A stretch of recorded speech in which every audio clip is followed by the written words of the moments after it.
So, Jake, it is an open question if chemistry can lead to diplomacy here, but I am told behind the scenes, officials from both sides have been working furiously to try and determine if they can sign a joint statement, a communique, if you will, similar to the one the president did not sign at the G7 about a way forward here. So that is one thing to keep an eye on. But we do know, at least as the schedule sets now, the president and Kim Jong-un are set to leave shortly after the summit.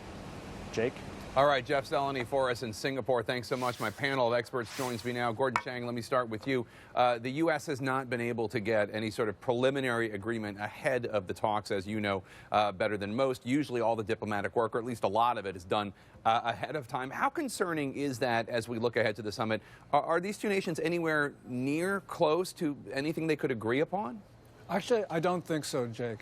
You know, if you go back a month or so, U.S. officials were saying there was going to be no summit unless the North Koreans were going to give a firm commitment directly to the United States to abandon their weapons program.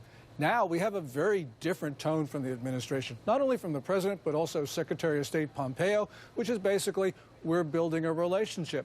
Well, when that meeting occurs in a few hours, we give North Korea something really important, legitimization.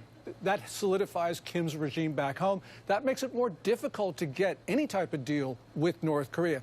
So you have to believe that some of the air has gone out of our efforts to get the North Koreans to give up their weapons, which suggests also that maybe we want something else. Maybe we want to pry North Korea away from China. Maybe that's more important to us. I don't know. But clearly, there's been a change in the focus of the administration.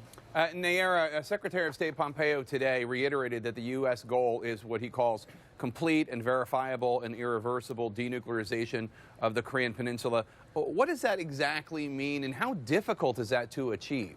That's going to be extremely difficult in these circumstances, particularly since the diplomacy has not been done in advance, right?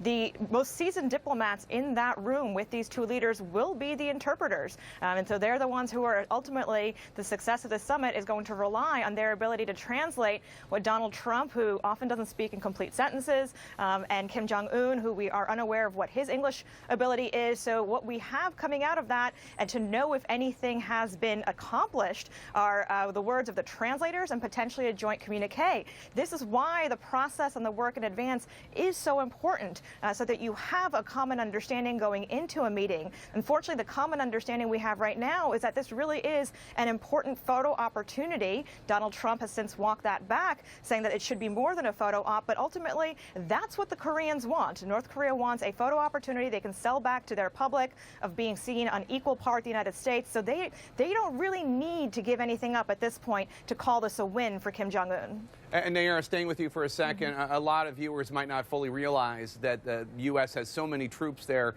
and it's not just because of the nuclear threat, it's actually more because of the conventional threat from North Korea. President Trump has long complained about the cost of basing so many troops in South Korea. He's floated the possibility of withdrawing them. How big is the concern that he might give that shit away? Unfortunately, we don't. I think it's a big concern, and that's unfortunate given the South Koreans are an ally, and our military maneuvers in the region, in the South China Sea, really are our posture to protect ourselves and the region from China. So this is not just a summit about the relationship between North Korea and the United States. It also involves China and Japan by implicit nature of where we are. We also have a responsibility that we've given to the South Koreans, given that we have not settled an armistice. We've only an armistice. We have not settled a peace deal. So this is part of the long history and legacy of the Korean War that potentially could be wrapped up as a result of this relationship we're building with North Korea.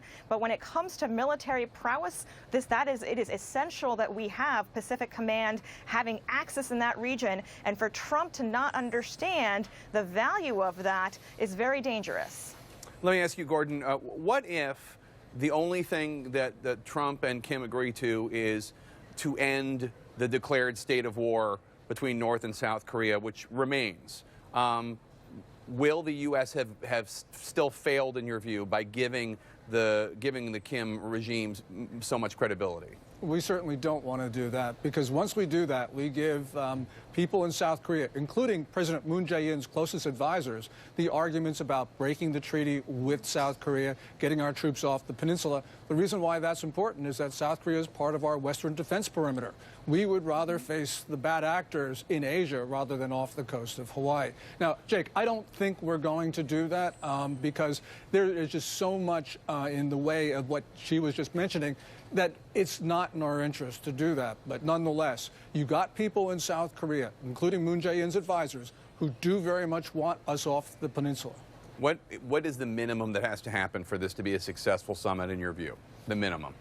There needs to be at least a vague commitment to give up nuclear weapons, all ballistic missiles, verification of some sort, dismantlement of the infrastructure for the weapons, and also for the Japanese, and accounting of the Japanese abductees. I don't think we're going to get that, but nonetheless, you know, the United States has a lot of leverage we can bring to bear on North Korea, and we may have to actually work uphill, because right now, Kim is on this roll. He's sort of building all these links with countries in the region, and that is undercutting our ability to enforce sanctions. And so, although we can actually work against that, nonetheless, it's going to be hard for us to do, much harder than it needs to be.